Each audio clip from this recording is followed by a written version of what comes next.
I'm about to tell you that I read 10 books in November and I'm so proud and excited to talk to you about them. Hey guys, it's Sarah, welcome to Books for Tea. That's right, I had like the greatest reading month ever in November, and the reason for that are definitely audiobooks. Oh my god, I'm so glad that I have gotten back into audiobooks. So back in October, I think, I did like a cooperation with this company called BookBeat, and this video was not sponsored, but I did do a sponsored Instagram post for them, and because I promoted them on Instagram, they gave me a 6-month free membership for BookBeat Germany, which is so cool, and it's the reason why I'm listening to all these amazing audiobooks, and they have such a great selection. I actually have a link where you can get your first month for free, and I will link it down below, but I do think that might only work for German people, so sorry if you're not in Germany.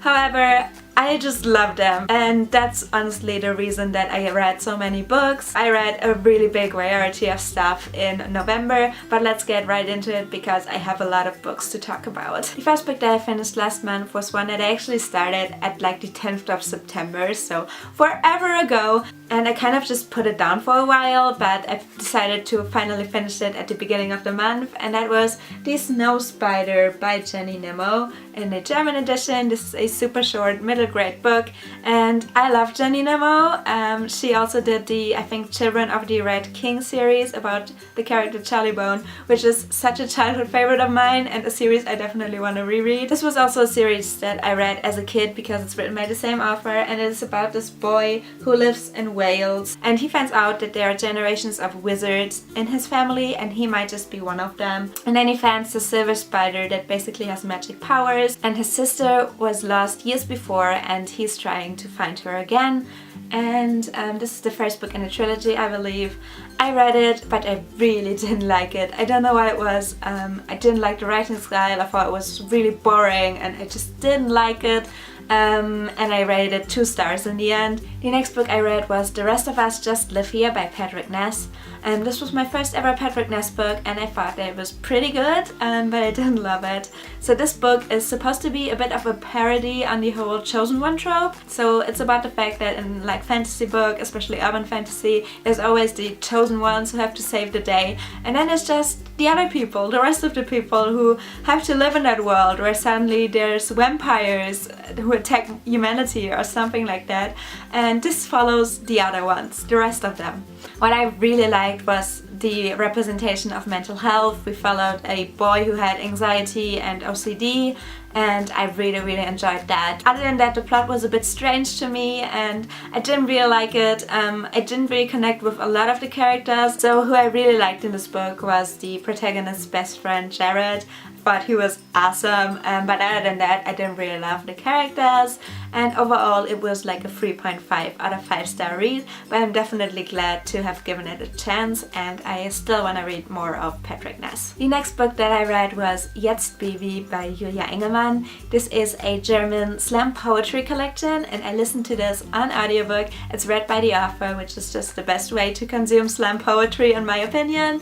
But yeah, I thought it was really good. So I loved Julia Engelmann's other 2 poetry collections, and this one was also really good. So Julia Engelmann is a little bit older than me. She's, I think, in her mid-20s and I'm just 20, but she really describes the whole like not growing up, not feeling like an adult at all, and having to function as a human being and being in this constant state of not knowing what to do with your life. I think she describes all of those feelings really well, and her poems are never hopeless. They always like spark a lot of hope in me, so I really like that. There are some poems that just I didn't really like and didn't really connect with, but then there were others that just like had me tear up while I was driving the car and listening to this. So some of them were just super important and super great.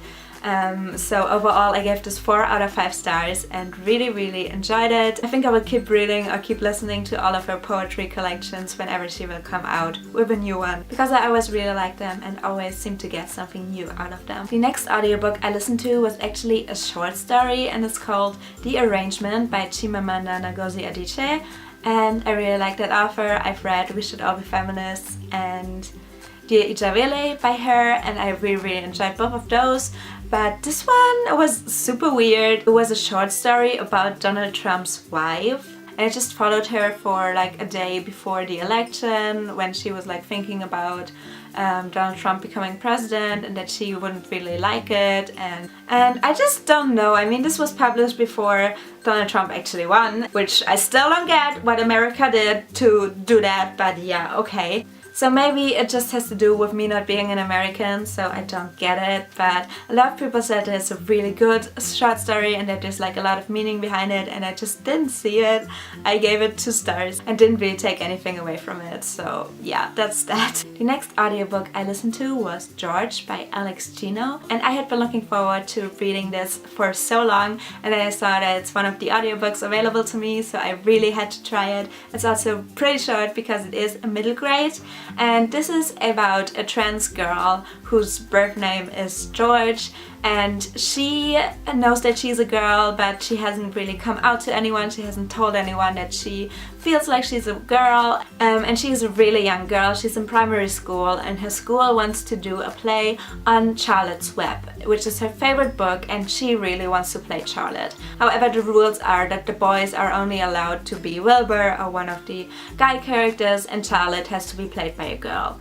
George doesn't want that. She really wants to have the role, and I don't know, it was really cute. I liked it a lot. I love that we have a trans character in a children's book. I mean, it's so good. It's also on Voices, and I really enjoyed it for that. I liked that we had the name George, but the author kept using female pronouns throughout the whole book, so there wasn't any question that George is a girl.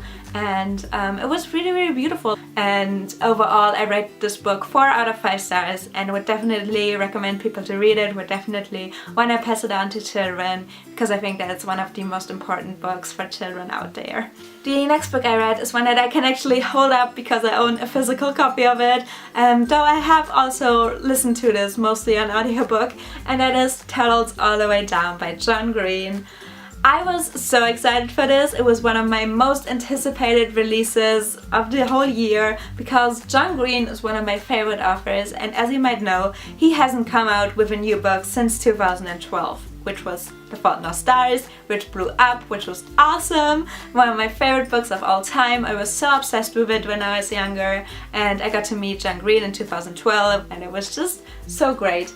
And so I was so excited for his new book, and I really liked it. I don't have as big of a love for it as I do for The Fault in Our Stars and for Looking for Alaska, but that might also be because those are like really nostalgic reads for me and they mean a lot to me, but this one was still so good.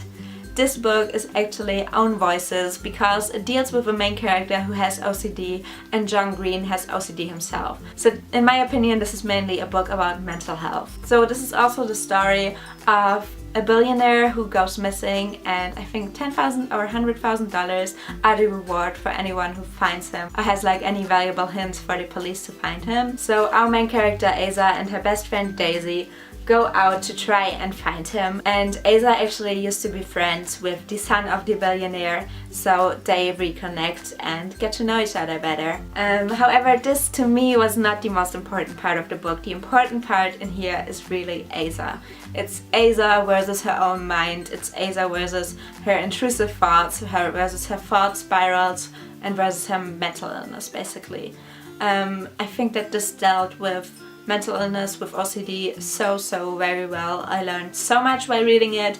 I did not know what it was like to have intrusive thoughts and thought spirals, and now I don't know, I was shook to my core with this book because there are some really gruesome scenes in there, and you can just tell that Asa can't get out of her head, and she has those thoughts that are really harmful, but she needs to think them and she can't like just let it go or whatever. And it's so important that this book is out there. I am so incredibly impressed with John Green for writing a book like that. Some people have said that it's just like the other John Green books, and I do see it in terms of it being about way too philosophical teens that have thoughts that no real teenager would ever have. And that is like way too poetic at some points, and I do see that, but I also think that John Green was so very brave for writing this one, and it's really different than some of his other books, and it's really really deep. I think the most problems I had were with the pacing, but overall it's definitely one of the best books I've read this year. It's just not quite a 5-star book, so I give it like 4 or 4.5 stars, but would definitely recommend it and really enjoyed it, and I think it's a book that's gonna stay with me for a long time. The next book I read has a bit of a fun story with it. So I babysit a really cute little girl. She's 1.5 and she is the daughter of my mom's work colleague. So I babysit her around once a week, and she has a bookshelf full of books, but for most of them she's still too young to really understand them, so she just like has those so she mainly has those books without any story, where you just have a lot of pictures and she can flip through it and sometimes point and say like cat or something like that. It's adorable. But at her house they also had this really cool picture book, which was originally published in Swedish. And I used to read this book when I was younger, and I really loved the story. I had like audiobooks and movies, TV shows, everything. In English this book is called When Findus Was Little and Disappeared, and the original is in Swedish. In German it's called Pettersson and Findus, and yeah, I really loved that story. So it's about the old man Pettersson who gets a little cat because he's really lonely, and the cat is called Findus. And in this story Pettersson and Findus remember how Findus came to Pettersson and how one time he disappeared and had to be found again. And it's so cute. Oh my god, I love it. I love the art style in it, I love the story, I love the friendship, and I really love the little details when you look at all the little pictures. And I just think that the story is so cute, and I definitely want to pass it on to future generations because it's adorable, and I rated 4 out of 5 stars, and yeah, it's just a really cute picture book. Another cool thing that actually happened in November is that I got a Tolino, which is a little ebook reader, and I won this in a giveaway from Ivy's Instagram, which was so cool. And what happened was that I got back on NetGalley and actually made sure that I could get myself some ebooks, because I hadn't really read ebooks before because I didn't have a reader. So now that I do, I really wanted to check out NetGalley, and I actually managed to get accepted to a couple of reads there. And the first one that I read was In the Real Life by Cory Doctorow, and this is a graphic novel about this girl who gets really obsessed with an online video game, and she kind of joins this group of gamers, and the girl who's kind of the leader of that group makes our main character fight trolls or people who are like cheating in the game. So she goes around and she counts them. They're like gold miners, I think they're called.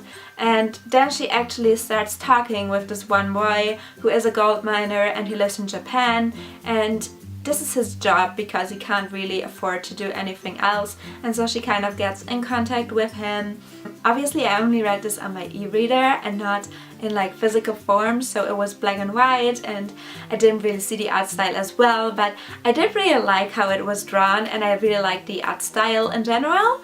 However, the story just fell a little bit flat for me. I was really excited about this because female gamers sounds like such a cool idea, and what I didn't really like was that this book was kind of really preachy, and therefore I didn't really like it, and I rated it 3 out of 5 stars, and I sadly thought that it was just okay. The next book that I read on this e-reader was a book about the concept of hygge by Elias Larsen and Johnny Jackson, and hygge is this Danish word that stands for like this feeling of coziness and happiness.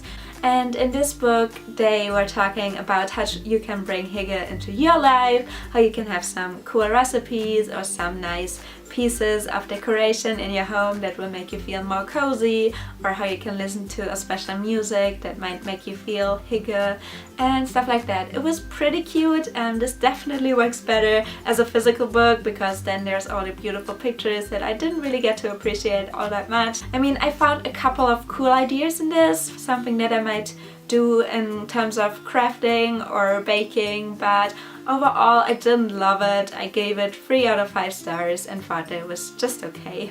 The next book I read was an actual physical book, a full physical novel that I read, like with my eyes. Go me! And that book is The Star-Touched Queen by Roshni Chokshi. I just listened to this author pronounce her own name, but I'm so bad at it, I'm sorry. and this is a story that kind of has Indian folklore elements. And it's about this girl who has this really bad horoscope. The stars basically tell her that she's gonna bring death to the people around her, and if she ever gets married it will bring death to her husband. But then she's supposed to marry and things go very different from how they were planned, and she ends up with this mysterious guy who takes her to his special mysterious kingdom. And I thought that the story was really cool. I love the writing style. It's like a very lyrical kind of writing style. However, this story was a bit off for me. Like sometimes the pacing of this book was very weird. There were some parts where basically nothing happened for a while and I didn't really like that. And also the characters were a little bit forgettable to me. So overall I gave this 3.5 out of 5 stars. I liked it, but I didn't love it, and I don't think that I will be reading the sequel. And then the final book that I read this month was The Gentleman's Guide to Vice and Virtue by Mackenzie Lee. Everyone has been raving about this book here on BookTube, and because it was also a free audiobook that I could listen to, I knew I had to get on it. A lot of people were recommending it as an audiobook specifically, and I totally get it because the narration of this is really well done. This is a YA historical fiction set in the past in England, and our protagonist is Monty, a teenage son of a really high-ranked member of the English society. He and his best friend Percy are supposed to go on a grand tour, which is basically a journey through Europe. They also take Monty's sister along, Felicity. So we follow these 3 really awesome characters. Felicity is really a feminist, and she is a very smart woman who, you know, doesn't really belong in that age because people keep underestimating her. And then we have Monty, who is super self-obsessed and so flawed. And we also have his best friend Percy, who is just the sweetest person ever. He's a person of color, which really gets him into a lot of shit during that time. And Monty is bisexual and in love with Percy, which leads to a lot of trouble, as you might think. However, it's like the cutest book ever. So much cool stuff happens in that book that I did not expect. And I really liked how this discussed bisexuality and privilege during that time. There's also a major trigger warning for parental abuse. So abusive households, abusive fathers in this book, because you can really see what the abuse of a father did to one of the characters. And it was a really big topic of the book, which I also really liked. And this book was just so good. It was, I think, my favorite of the month. I'm currently rating it 4.5 stars, but right now that I'm thinking about it, I might actually give it a full 5 out of 5 stars because it's been such a joy to listen to this book, and I actually purchased the hardcover because I really want to have it on my shelves. And yeah, it's definitely a book that I would recommend to anyone because it was really cute and really fun to listen to. Alright, that's it for this video. But yeah, I had such a good reading month in November. Definitely let me know if you have read any of the books that I read and what you thought of them, and what have been books that you've read in November. Thanks so much for watching. I will hopefully see you again very soon, and goodbye!